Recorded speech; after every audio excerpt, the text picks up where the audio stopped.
CM Yogi Adityanath अपने हाथों से करने वाले हैं, तो कार्यक्रम का आयोजन किया गया है। आज इस सोमनाथ स्वाभिमान यात्रा के ध्वजवाहक तपस्वी माननीय मुख्यमंत्री जी से विनम्र अनुरोध है कि अपने आशीर्वचनों से हम सबका मार्ग प्रशस्त करें।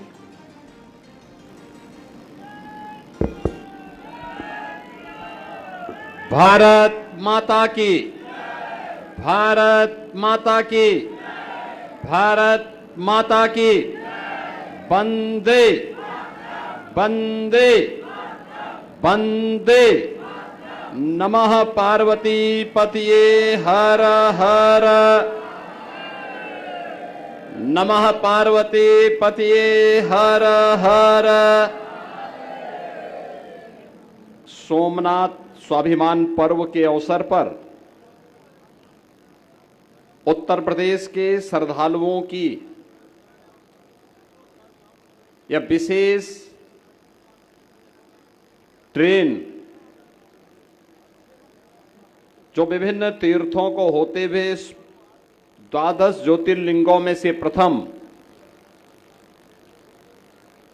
सोमनाथ धाम का दर्शन करने के लिए जा रही है। इस कार्यक्रम का शुभारंभ करने के लिए प्रदेश की राजधानी लखनऊ में आयोजित आज के इस समारोह में मेरे साथ उपस्थित उत्तर प्रदेश सरकार में मंत्रिमंडल के मेरे वरिष्ठ सहयोगी उप मुख्यमंत्री श्री केशव प्रसाद मौर्य जी, मंडल के मेरे वरिष्ठ सहयोगी उप मुख्यमंत्री श्री केशव प्रसाद मौर्य जी, लखनऊ की महापौर श्रीमती सुषमा खड़गवाल जी, माननीय विधायक डॉक्टर नीरज बोरा जी, माननीय विधायक श्री ओपी श्रीवास्तव जी, प्रदेश सरकार के मंत्री डॉक्टर संजय निषाद जी, विधान परिषद सदस्य पवन चौहान जी, मुकेश शर्मा जी, लालजी प्रसाद निर्मल जी, अपर मुख्य सचिव पर्यटन संस्कृति और धर्मार्थ कार्य से अमृत अभिजात जी और उपस्थित सभी श्रद्धालुजन, बहनों और भाइयों, मैं सबसे पहले सोमनाथ स्वाभिमान पर्व के इस आयोजन के अवसर पर प्रदेश की राजधानी लखनऊ में उपस्थित आप सभी उपस्थित श्रद्धालुओं का, नागरिकों का प्रदेश सरकार की ओर से हृदय से स्वागत करता हूं, अभिनंदन करता हूं। ये हमारा सौभाग्य है कि आज पूरा देश भारत के यशस्वी प्रधानमंत्री श्री नरेंद्र मोदी जी के मार्गदर्शन और नेतृत्व में अपनी गौरवशाली विरासत के साथ साथ आधुनिक विकास के नए युग में प्रवेश किया है। बहनों और भाइयों, आज का ये आयोजन इस बात का प्रतीक है कि भारत के शास्त्रों की मान्यता के अनुसार जैसे आत्मा अजर है, अमर है, जीवन की शाश्वतता का प्रतीक है, ऐसे ही सनातन आस्था भी उसी अजर अमर पथ का एक प्रतीक है। हमले दर हमले होते गए, लेकिन इन हमलों ने भारत की आस्था को न डिगा पाए, न हटा पाए और न झुका ही पाए। 1000 वर्ष पहले 12 ज्योतिर्लिंगों में प्रथम देवादिदेव महादेव के प्रथम ज्योतिर्लिंग सोमनाथ भगवान के मंदिर पर विदेशी आक्रांता महमूद गजनवी के नेतृत्व में एक कायराना हमला होता है। ये हमला वर्ष दर वर्ष बढ़ता गया।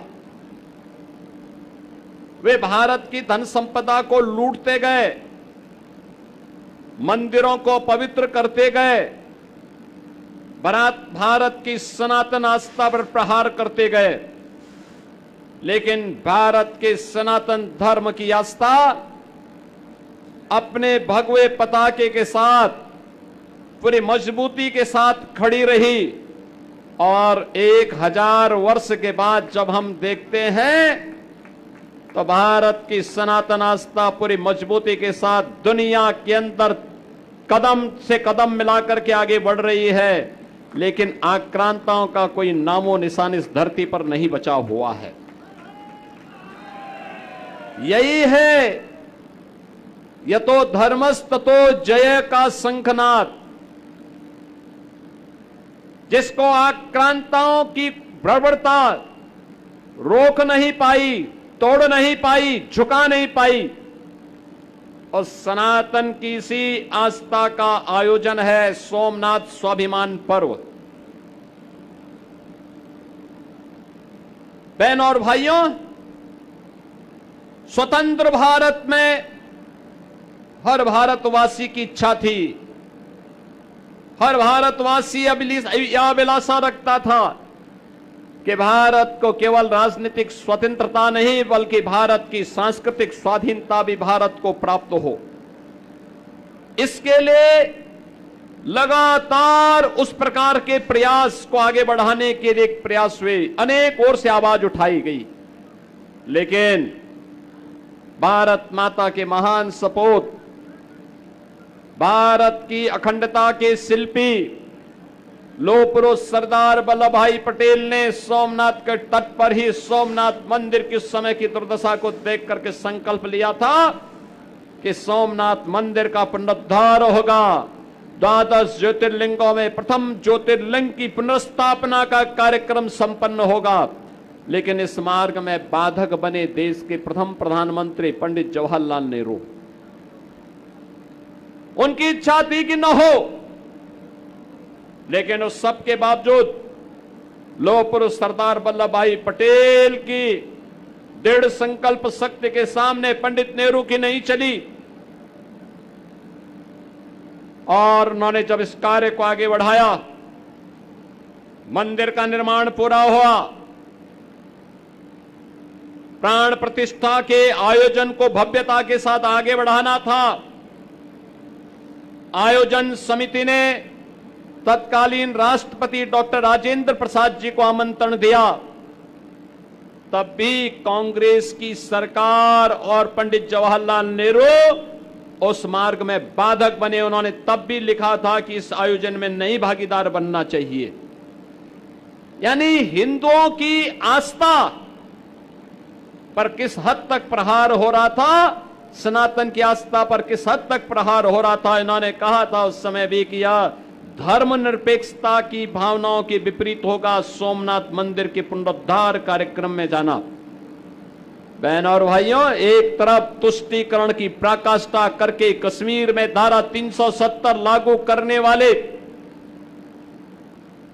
कांग्रेस की पहली सरकार भारत में आतंकवाद की नींव को बो रही थी, और वहीं दूसरी ओर जब सोमनाथ मंदिर के पुनरुद्धार कार्यक्रम को लेकर के लोह पुरुष सरदार वल्लभ भाई पटेल के संकल्पों को आगे बढ़ाने के साथ तत्कालीन आयोजन समिति ने देश के प्रथम राष्ट्रपति को लाने और आमंत्रण देकर के इस कार्यक्रम को आगे बढ़ाने का कार्यक्रम अपने हाथों में लिया, तो कांग्रेस की वही सरकार इसमें विरोध कर दी। लेकिन हम कृतज्ञता ज्ञापित करते हैं डॉक्टर राजेंद्र प्रसाद जी का भी, जिन्होंने तत्कालीन प्रधानमंत्री के विरोध की परवाह किए बगैर वे लोग वह गए और सोमनाथ मंदिर के पुनरुद्धार के कार्यक्रम को, प्राण प्रतिष्ठा के इस भव्य कार्यक्रम को उन्होंने अपने हाथों से संपन्न कराया। बहनों और भाइयों, जो कार्य आजाद भारत में लौह पुरुष सरदार वल्लभ भाई पटेल और डॉक्टर राजेंद्र प्रसाद जी ने आगे बढ़ाया था। इस देश के अंदर प्रधानमंत्री के रूप में मोदी जी का आगमन भारत के स्वाभिमान को, भारत के इस गौरव को, सनातन आस्था के इस गौरव को आगे बढ़ाने का ही उसी अभियान का कार्यक्रम है जो आज हम देख रहे हैं। कोई सोचता था आज से 10 वर्ष 11 वर्ष पहले कि अयोध्या में राम मंदिर का निर्माण हो पाएगा। आज हर भारतवासी, देश ही नहीं दुनिया में, भारत के अंदर कहीं भी आप जाइए, पूर्वोत्तर के भारत में जाइए, पश्चिमी भारत में जाइए, उत्तर भारत में आप कहीं भी जाइए, दक्षिण भारत में कहीं भी जाइए, और दुनिया के अंदर किसी भी देश में आप जाइए, जहां कहीं भी जाएंगे हर ओर एक आवाज उठेगी और आवाज उठती है जय श्री राम का। कोई भी भारतीय में देखता है, कहीं भी देखता है, देश में दुनिया में, वो देख करके ही अनुमान लगा लेता है कि हम उत्तर प्रदेश से हैं, और फिर उसकी ओर से स्वतः आवाज उठती है जय श्री राम का। जब बातचीत होती है तो प्रफुल्लित होता है कि हम अयोध्या नहीं जा पाए, जाने की इच्छा है, लेकिन अच्छा लगा जब अयोध्या में राम मंदिर का निर्माण हुआ। आज अयोध्या में भव्य राम मंदिर का निर्माण हुआ है। क्या 500 वर्ष पहले जिन आक्रांताओं ने अयोध्या के राम मंदिर को अपमानित करने का काम किया था, हिंदुओं की आस्था पर कुठाराघात किया था, क्या वो हमारी आस्था को डिगा पाए, हटा पाए? नहीं। जिन्होंने आस्था पर प्रहार किया था उनका कोई नाम लेने वाला नहीं, लेकिन सनातन की आस्था पूरी भव्यता के साथ आज भी आकाश की तरह ऊंचाइयों पर उछल करके भारत के गौरव को आगे बढ़ाने का काम कर रही है। अयोध्या में भगवान राम का भव्य मंदिर का निर्माण हो गया। केसरिया ध्वज पताका राम मंदिर में लहरा रही है। ऐसे ही आप काशी में जाते हैं, काशी में काशी विश्वनाथ धाम का भव्य कॉरिडोर, मां विंध्यवासिनी में जाते हैं, मां विंध्यवासिनी का भव्य कॉरिडोर। कुंभ क्या होता है, प्रयागराज की धरती पर आप जाते हैं, गत वर्ष का महाकुंभ हो या 2019 का कुंभ का आयोजन, दुनिया में सांस्कृतिक आयोजन किस रूप में होने चाहिए उसका प्रतीक महाकुंभ ने समरसता के आयोजन के रूप में हम सबका ध्यान आकर्षित किया। बहनों और भाइयों, आप मथुरा वृंदावन में जाइए, उत्तर प्रदेश का ये गौरव है, ये सब कुछ आज उत्तर प्रदेश में है। काशी की जीवंतता है, अयोध्या की मर्यादा है, मथुरा वृंदावन की भक्ति है, और प्रयागराज की समरसता भी आज पूरे देश को अपने आप अपनी ओर खींचती है। हम महाकाल में जाते हैं तो महाकाल का महालोक, आप केदारपुरी में जाते हैं तो केदारेश्वर का भव्य मंदिर और बद्री विशाल का भव्य मंदिर, आप रामेश्वरम में जाते हैं तो रामेश्वरम धाम हम सबको आकर्षित करता है। यह है भारत की सनातन आस्था जो बिना रुके, बिना टिके, अनवरत रूप से, बिना झुके अपनी यात्रा को अनवरत आगे बढ़ा रही है। ये पूरे भारत का गौरव है, और भारत के गौरव का साक्षी बनने के लिए 1000 से अधिक श्रद्धालु उत्तर प्रदेश से भगवान सोमनाथ धाम का दर्शन करने के लिए गुजरात की धरती की ओर प्रस्थान कर रहे हैं। मुझे अपने सहयोगियों के साथ इन सभी को यहां से प्रस्थान करवाते हुए प्रसन्नता की अनुभूति हो रही है, क्योंकि जब ये दर्शन करेंगे तो इनके दर्शन से जो पुण्य प्राप्त होगा वो हम सब भी उसमें भागीदार बनेंगे। मैं आभारी हूं आदरणीय प्रधानमंत्री जी का, जिन्होंने इन सभी अलग अलग क्षेत्रों से जुड़े हुए हर जनपद से कम 11 श्रद्धालु हों, और ये अलग अलग तबके के हैं। कोई उद्यमी है, कोई किसान है, कोई नौजवान है, कोई महिला एंटरप्रेन्योर है, कोई छात्र है, कोई शिक्षक है। ऐसे 1000 श्रद्धालु यहां से जा रहा है। रेलवे ट्रेन फ्री दे रहा है, बाकी खर्चा पर्यटन और संस्कृति विभाग उठा रही है, और ये लोग यहां से यात्रा करते हुए हर हर महादेव की गूंज के साथ काशी और अपने अपने क्षेत्र के ज्योतिर्लिंग और तीर्थों के जल को लेकर के भगवान सोमनाथ का जब अभिषेक करेंगे तो भगवान सोमनाथ का आशीर्वाद हम सबको भी प्राप्त होगा।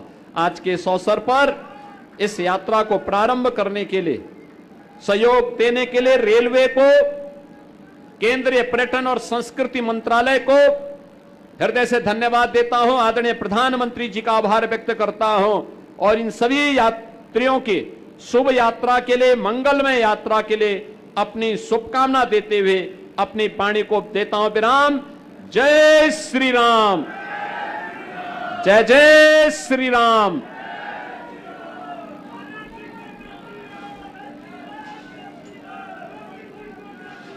बहुत बहुत धन्यवाद।